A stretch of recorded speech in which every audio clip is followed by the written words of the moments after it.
Hello viewers, আজকে নিয়ে এসেছি এক প্রফেশনাল এক ধামাকা একটি ভিডিও যে সবার আইডি এবং পেজের মধ্যে এই সমস্যাটির সম্মুখীন হচ্ছে যে ফেসবুক প্রোফাইল হ্যাজ ইনস্যুরেন্স বাইরে বা আপনার আইডি ডিসেবল করে নেবে কিছুদিনের মধ্যে। আপনি এইটি যদি সমাধান না করতে পারেন, আজকের এই ভিডিওটি দেখে আপনি এটি সমাধান করুন এবং আপনার আইডি এবং পেজকে আপনি বাঁচান, খুব দ্রুত বাঁচান। আপনার আইডি কিছুদিনের মধ্যে ডিসেবল হয়ে যেতে পারে আপনার এই প্রোফাইল হ্যাজ ইনস্যুরেন্স এর কারণে। আপনার আইডি কিভাবে বাঁচাবেন আজকের এই সম্পূর্ণ ভিডিওটি দেখুন, তাহলে আপনার আইডি এবং যে প্রবলেমটি কিভাবে সলভ করেন আজকের এই সম্পূর্ণ ভিডিওটি দেখুন, তাহলে আপনি এই সমস্যাটির সম্মুখীন থেকে আপনি সলভ করতে পারবেন। আইডি থেকে আপনার ফেসবুক লাইট যে অপশনটি দেওয়া আছে, ফেসবুক লাইট অপশনে আপনি ক্লিক করেন। ক্লিক করার পরে এখান থেকে আপনার ফেসবুক যে আইডিটি ওইটি আপনার লগ ইন হবে। লগ ইন হওয়ার পরে এখান থেকে আপনি ফেসবুক যে প্রোফাইলে অপশনটি দেওয়া আছে ওই প্রোফাইল অপশনে ক্লিক করেন। প্রোফাইল অপশনে ক্লিক করার পরে এখান থেকে আপনি যে প্রফেশনাল ড্যাশবোর্ড অপশন আছে এখান থেকে আপনার এইটি যে প্রবলেমটি ওইটি দেখেন। এখান থেকে প্রোফাইল হ্যাজ সাম ইনস্যুরেন্স, যে প্রোফাইল হ্যাজ সাম ইনস্যুরেন্স যে অপশনটি দেওয়া আছে এটি আপনি খুব সহজেই সমাধান করতে পারবেন। এখান থেকে আমি ব্রেক চলে আসবো। ব্রেক চলে আসার পরে এখান থেকে প্রোফাইলে আসার পর দেখেন নিচে এখানে দেখেন থ্রি ডট যে অপশনটি দেওয়া আছে, থ্রি ডটে আপনি ক্লিক করবেন। থ্রি ডটে ক্লিক করার পর এখানে দেখার জন্য এখান থেকে আপনি আবার ব্রেকে চলে আসবেন। ব্রেকে চলে আসার পর এখানে প্রোফাইল আবার আপনার আইডিতে শো হবে। শো হওয়ার পর এখান থেকে থ্রি ডটনে ক্লিক করবেন। থ্রি ডটনে ক্লিক করার পর স্ক্রল ডাউন দিয়ে নিচে চলে আসবেন। নিচে চলে আসার পর এখান থেকে হেল্প অ্যান্ড সাপোর্ট যে অপশনটি দেওয়া আছে হেল্প অ্যান্ড সাপোর্টে ক্লিক করবেন।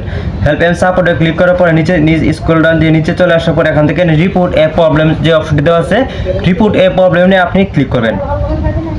রিপোর্ট এ প্রবলেমটি ক্লিক করার পর এখান থেকে আপনার there is non a report a problem আপনি রিপোর্ট করতে যাচ্ছেন। এখান থেকে আপনি কন্টিনিউতে ক্লিক করবেন। আবার এখান থেকে ইনক্লুড ইন রিপোর্ট, এখান থেকে ইনক্লুড ইন রিপোর্টে ক্লিক করবেন।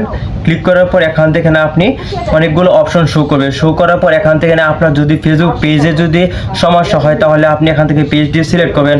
আর যদি আপনার যদি প্রোফাইলে সিলেক্ট হয় তাহলে প্রোফাইলটি সিলেক্ট করবেন। এখান থেকে যদি স্টোরি সমস্যা হয় তাহলে স্টোরিটি আপনি সিলেক্ট করবেন। এখান থেকে অনেকগুলো অপশন দেওয়া আছে ইত্যাদি ইত্যাদি। রিলসে যদি সমস্যা হয় তাহলে রিলসে যদি ভিডিও করে সমস্যা হয় ভিডিও করে আপনি দিতে পারেন।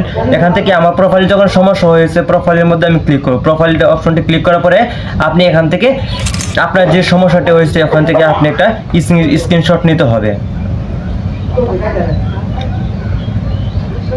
আপনি ওইখানে যে স্ক্রিনশটটা দেওয়া আছে স্ক্রিনশটটা এখানে দিবেন। তারপর এখানে কিছু একটা লিখতে হবে ফেসবুক টিমের নামে। আমি এখানে ফেসবুক টিমের নামে কিছু একটা লিখে দিলাম।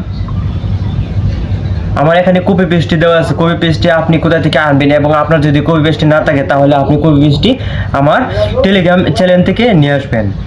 আপনি এখানে আমার টেলিগ্রাম অ্যাপে জয়েন হয়ে তারপর এখান থেকে আমার টেলিগ্রাম অ্যাপে এই লেখাটি দেওয়া আছে, এখান থেকে আপনি টেলিগ্রাম অ্যাপটির মধ্যে জয়েন হবেন। প্রথমে জয়েন হওয়ার পর এখান থেকে আপনি ব্রেক হয়ে এখান থেকে আপনি যে লেখাটি আছে লেখাটি আপনি কপি করবেন। এখান থেকে টিপ দিয়ে ধরে তারপর লেখাটি এখান থেকে কপি করে নিয়ে এসে আপনার এখানে আপনি বসিয়ে দিবেন। অবশ্যই এটি আমি আমার ফেসবুক পেজ অথবা ডিসক্রিপশনে এটির লিঙ্কটি দিয়ে রাখবো।